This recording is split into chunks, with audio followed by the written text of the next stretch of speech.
ایک گاؤں میں بشیر نامی ایک کسان رہتا تھا۔ وہ نہایت غریب لیکن بے حد عقل مند، صابر اور محنتی تھا۔ گاؤں کے دیگر کسان بڑی زمینوں کے مالک تھے، لیکن بشیر کے پاس صرف ایک چھوٹا سا کھیت تھا۔ لوگ اس کا مذاق اڑاتے، لیکن وہ خاموشی سے محنت کرتا رہتا۔ اس کی عقل مندی نے کئی بار اسے مسائل سے بچایا تھا، لیکن ایک دن اس کی عقل مندی نے پورے گاؤں کو بچا لیا۔ ایک سال گاؤں میں بارش بہت کم ہوئی، کنویں خشک ہو گئے، ندیوں کا پانی کم ہو گیا اور کھیتوں میں فصلیں جلنے لگیں۔ بڑے زمیندار سر پکڑ کر بیٹھ گئے۔ کچھ نے سوچا کہ شہر جا کر کام کریں، کچھ نے زمین بیچنے کی بات کی، لیکن بشیر نے کچھ الگ سوچا۔ وہ روز صبح جلدی اٹھتا، اپنے کھیت کو بیل سے ہل چلاتا، پانی کی بوند بوند سنبھالتا اور درختوں کے نیچے بیٹھ کر مٹی کا مزاج سمجھتا۔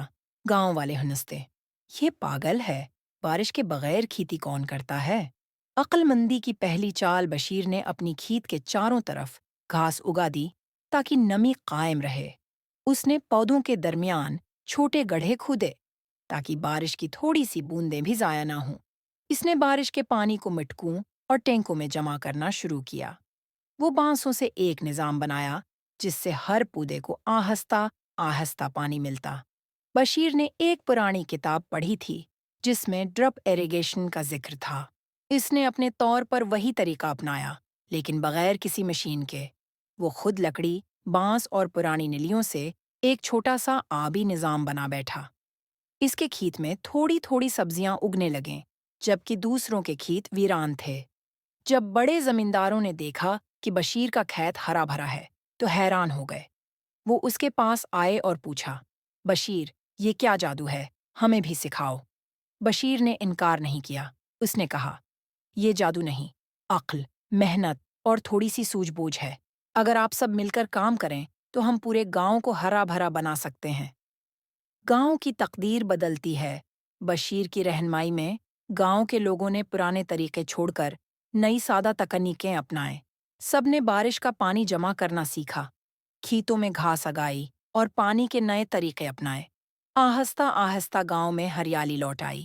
حکومت کی توجہ ایک دن سرکاری افسر گاؤں کے دورے پر آیا۔ اس نے دیکھا کہ پورے علاقے میں صرف یہ گاؤں سرسبز ہے۔ وہ حیران ہوا اور بشیر سے ملا۔ جب بشیر نے اپنی عقل مندی اور تکنیکوں کی تفصیل بتائی تو افسر نے اس سے عقل مند کسان کے لقب سے نوازا اور اس کے نام پر گاؤں میں ایک ماڈل زرعی مرکز بنایا گیا۔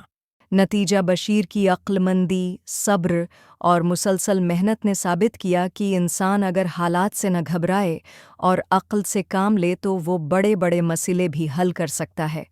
آج بشیر صرف کسان نہیں بلکہ کئی نوجوانوں کا استاد بن چکا ہے اور اس کی مثال پورے ملک میں دی جاتی ہے۔